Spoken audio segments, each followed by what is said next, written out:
প্রথম দাবি, প্রধানমন্ত্রী শেখ হাসিনাকে ছাত্র নাগরিক হত্যার দায় নিয়ে জাতির কাছে প্রকাশ্য ক্ষমা চাইতে হবে। দ্বিতীয় দাবি, আইন শৃঙ্খলা রক্ষাকারী বাহিনী ও দলীয় ক্যাডার এবং সন্ত্রাসী কর্তৃক ছাত্র নাগরিক হত্যার দায় নিয়ে স্বরাষ্ট্রমন্ত্রী আসাদুজ্জামান খান কামাল, সড়ক পরিবহন ও সেতু মন্ত্রী ওবায়দুল কাদের, শিক্ষামন্ত্রী মহিবুল হাসান চৌধুরী নয়ফেল, আইনমন্ত্রী আনিসুল হককে মন্ত্রী পরিষদ থেকে পদত্যাগ করতে হবে।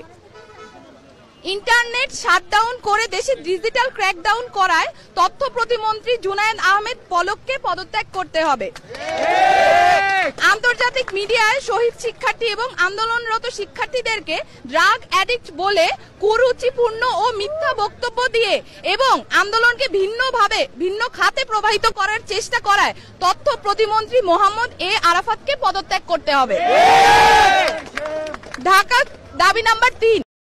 Likey